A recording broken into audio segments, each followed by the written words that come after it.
Hi, నేను మీ PVN. Big boss 8 update విషయానికి వచ్చేస్తే బెజవాడ బేబక్క ఈమెకి సోషల్ మీడియాలో మంచి ఫాలోయింగ్ ఉంది. ఎంటర్టైన్మెంట్ కోటాలో ఆమెని హౌస్ లోకి తీసుకొచ్చారు. కానీ ఆమెని ఏ కోటాలో అయితే హౌస్ లోకి తీసుకొచ్చారో ఆ రోల్ అయితే ఆమె ఫుల్ఫిల్ చేయటం లేదు. ఆమె నుంచి ఎక్కడ ఎంటర్టైన్మెంట్ రావట్లేదు, ఇక్కడ ఒక కాంట్రవర్సీ రావట్లేదు, టాస్కుల్లో మంచి పర్ఫార్మెన్స్ రావట్లేదు.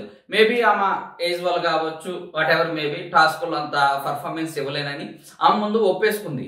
అంటే బిగ్ బాస్ అంటే కేవలం టాస్క్లే కాదు, మైండ్ గేమ్ ఉండింది, హౌస్ లీడ్ చేసేది ఉండింది. తనకి చాలా అవకాశాలు వచ్చినాయి. ఆమెకి హౌస్ మేనేజ్మెంట్ అవకాశాలు వచ్చినాయి, క్లీనింగ్ సెక్షన్స్ వచ్చినాయి. కానీ ఎక్కడ నిరూపించుకోలేకపోతుంది. తను ఏ టాస్క్ తీసుకున్నా లేదా ఏ సెక్షన్ తీసుకున్నా కానీ అక్కడ ఖచ్చితంగా మైనస్లు వస్తున్నాయి. చివరికి బిగ్ బాస్ కూడా ఆమెను వార్న్ చేసే పరిస్థితికి వచ్చారు. అదేవిధంగా హౌస్ మేట్స్ ఖచ్చితంగా ఆమెని అబ్జెక్ట్ చేస్తూనే ఉన్నారు. ఎందుకంటే కిచెన్ టాస్క్ లో కావచ్చు, క్లీనింగ్ సెక్షన్ లో కావచ్చు, ఆమె నుంచి చాలా నెగిటివ్ ఫీడ్బ్యాక్ అయితే వస్తుంది. సో ఇది ఖచ్చితంగా ఆమె హౌస్ లో సస్టైన్ అవటం మీద తీవ్ర వ్యతిరేకత అయితే చూపిస్తుంది. పైగా ఫస్ట్ వీక్ లో ఆమె నామినేషన్ లో ఉంది. ఆమెతో పాటు నామినేషన్ లో ఉన్నటువంటి మణికంఠ విషయంలో కావచ్చు, విష్ణుప్రియ, శేఖర్ భాష, సోనియా, మిగిలిన హౌస్ మేట్స్ తో పోలిస్తే బేబక్కకి నెగిటివ్ ఎక్కువ ఉంది.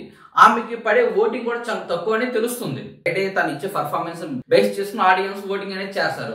నా అంచనా ప్రకారం ఈ వీకెండ్ ఎలిమినేషన్ అంటూ జరిగితే బేబక్క ఎలిమినేషన్ అవుతుంది. ఎందుకంటే తన నుంచి హౌస్ కి ఎలాంటి యూజ్ అయితే లేదు అనిపిస్తుంది నాకైతే.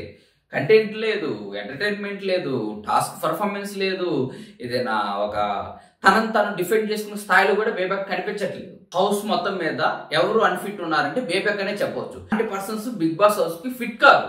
సో ఈ వీక్ ఎలిమినేషన్ కి వచ్చేస్తే 30% బేబక్క ఎలిమినేషన్ అయ్యే అవకాశం ఉంది. ఎందుకంటే సాయి మణికంఠ కంటెంట్ క్రియేషన్ లో అంటే రైటర్ రాంగ్ సెంటిమెంటల్ అని పక్కన పెడితే తన నుంచి కంటెంట్ వస్తుంది, స్క్రీన్ టైమింగ్ తనకి ఎక్కువ వస్తుంది. సో ఖచ్చితంగా ఆడియన్స్ లో నెగిటివ్ ఆడియన్స్ ఉంటారు, పాజిటివ్ ఆడియన్స్ ఉంటారు, తనను లైక్ చేసే వాళ్ళు కూడా ఉంటారు. సో తనకి ఇంకొంచెం అవకాశం ఇచ్చి నెక్స్ట్ వీకెండ్ చూద్దాము, తను చేంజ్ అవుతాడేమో అన్న ఉద్దేశంతో అతనికి ఓట్ చేసే వాళ్ళు ఉన్నారు.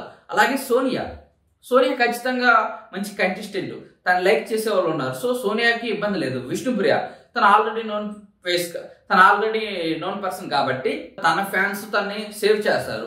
శేఖర్ భాష తనదైన స్లాంగ్ లో కావచ్చు, తనదైన స్టైల్లో కంటెంట్ చేస్తున్నాడు కాబట్టి ఈ వీక్ అతను సేఫ్. ఈ 6 మెంబర్స్ లో చూసుకుంటే బేబక్ వీక్ గా ఉంది. సో ఎలిమినేషన్స్ అయితే ఖచ్చితంగా బేబక్క బయటికి వెళ్ళడం ఖాయం నా వరకే. మరి అంతకుమించి ఏమైనా ట్విస్ట్లు అనేది ఉంటాయి అనేది మాత్రం ఈ సాటర్డే సండే చూడాలి.